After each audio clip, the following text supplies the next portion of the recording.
बाजीराव ने मस्तानी से मोहब्बत की है, अय्याशी नहीं।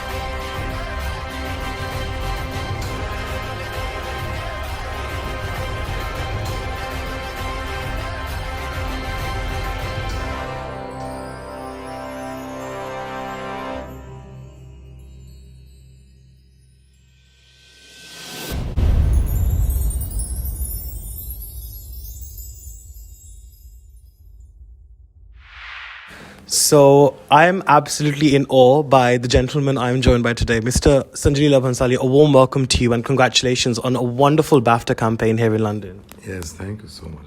Wonderful. Now, I think over these 25 years, you've managed to extract different levels of emotions, I think from your films to web series and now your amazing soundtrack, which is, of course, Sukoon.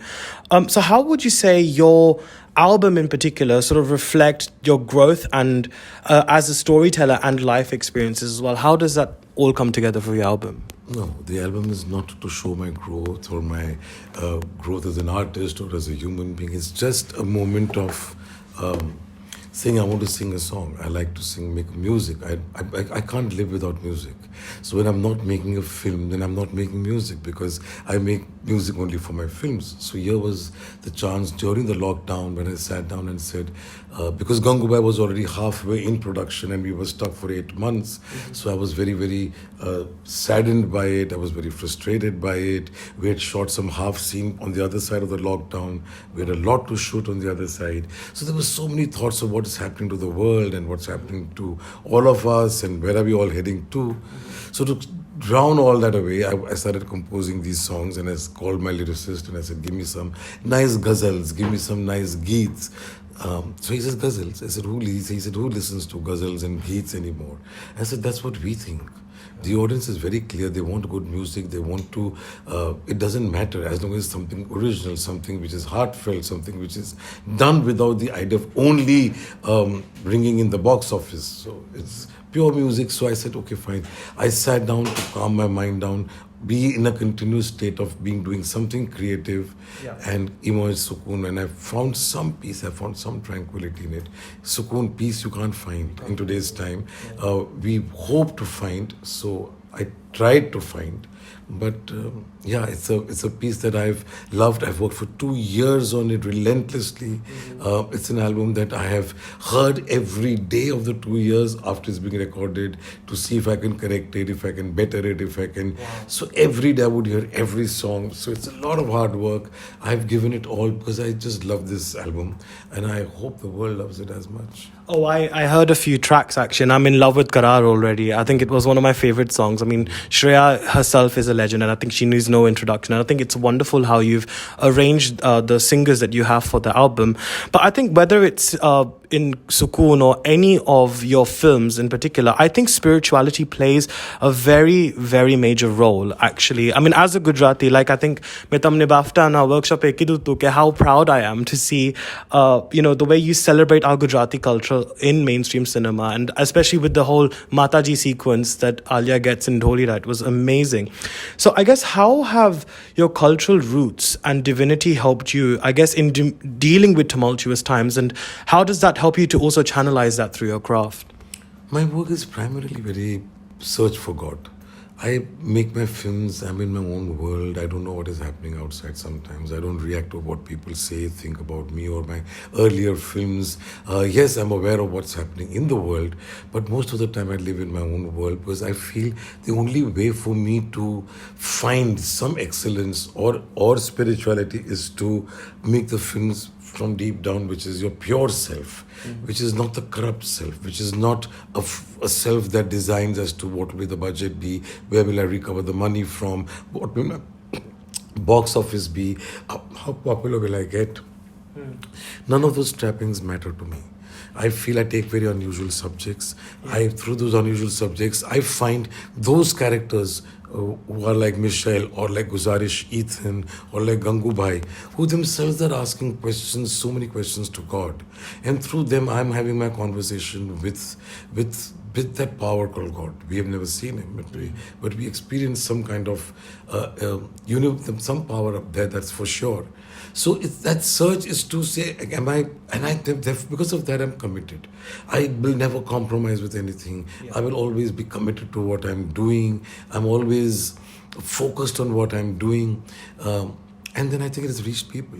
It has brought me, I've evolved as a person over the years through this kind of very focused, selfless kind of work. I've become a better filmmaker. I feel I can deal with life a little better today.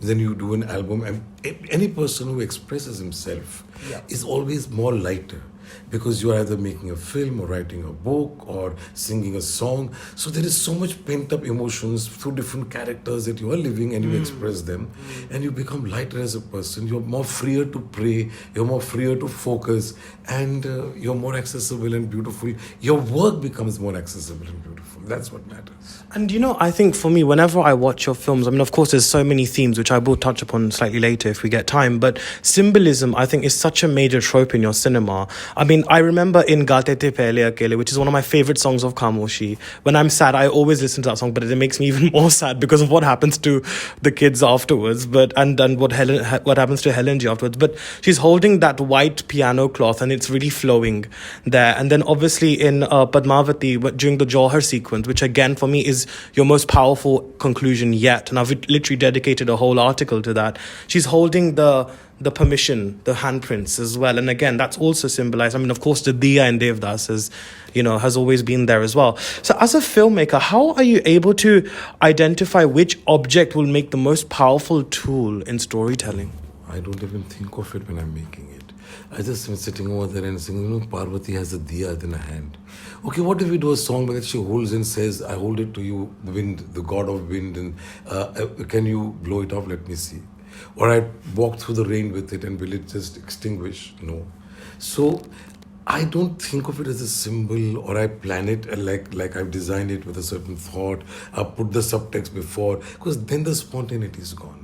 So when we were doing the Johar scene, I had done a song before that, a scene where she takes the impressions of his hands, which is never done during Johar. There are no such notes about it. I just put that thing as a thought in my head. It will be interesting to her to take the last impression and hold it close to her.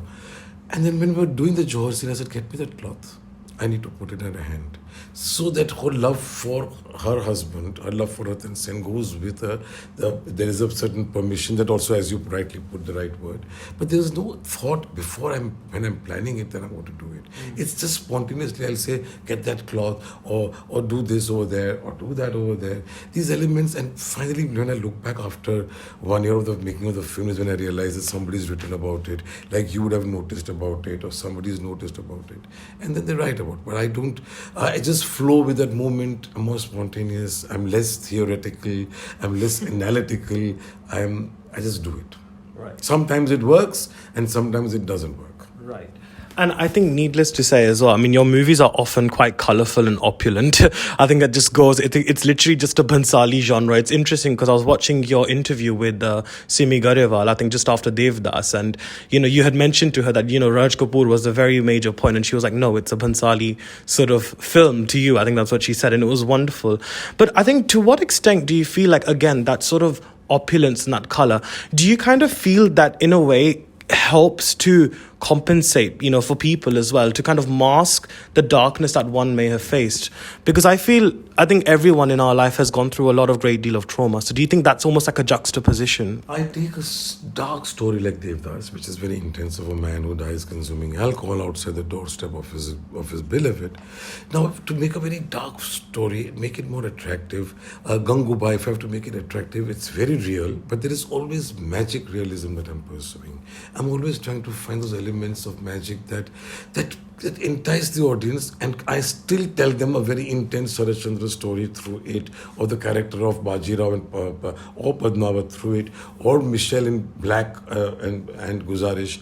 They're all very embellished in magical spaces in my mind, because their story goes into my mind which is warped, has a certain chemical reaction, and it starts thinking visuals in a different way. And then when I place it, I never tamper with the storyline or the moments of darkness or suffering or joy or happiness. All is kept intact. But it's just that world that just unfolds in front of me. I can't stop from creating that. So I don't want to stop expressing that. And if I take that away, then I think my signature, which naturally comes to me. I find art in everything. I go on the roads and I'll even arrange two pieces of thrown paper on the road to say, can it still have a form? Can it still have a certain photographic value? Will it still have a certain merit to be photographed and put on the wall? So everything is art. Anything could be art. And you don't just stop. So I can't stop surrounding myself with I can't imagine Devdas in any other way if I had to make it. No, definitely. And again, like I said to you, the themes regarding loss of innocence and dignity, I think that's always a very strong theme. I think you've always had very strong women in your films, and not just the leads, but even if we look at Sumitra from Devdas, I think that's a very pure example of that. So what is it about these themes that really resonate with you so much? Is that something that, again, you kind of really, really closely have seen and observed as well? Because I know you're very close to your mum as well. Yeah, there's lots of beautiful women I've seen in my life who are strong and have fought life and have never lost their dignity or their grace. You'll just see the lines emerging on the face over the years of what they've gone through, but they remain very beautiful inside. So those stories are very, very important to be told. Those characters need to be glorified, to be as a sense of inspiration to people to live, and that women, especially with Gangubai, I found a lot of women responding to it immensely and saying, we need to get up and stand, we need to get up and fight. We may not win, but we have to raise our voice, we have to keep our spirits up, we will laugh, we will sing. So just because you're fighting for an issue doesn't mean you stop laughing or singing or dancing, or you stop celebrating your life. So all these women, actually, through them, I've expressed a lot of celebration of life that I have seen, and I'm a very enjoyable person. I like to say, even if I'm down and out in a certain circumstance, my spirit of wanting to sing at that point of time or get up and smile at that point of time is just not going to be bogged down. Wonderful. But I think on that note, wishing you all the very best, and thank you so much, Mr. Bhansali. And તમારું કામ ખૂબ જ fine Ritam રહે એટલે પ્રાર્થના કરીએ આપણે. Thank you so much. Thank you.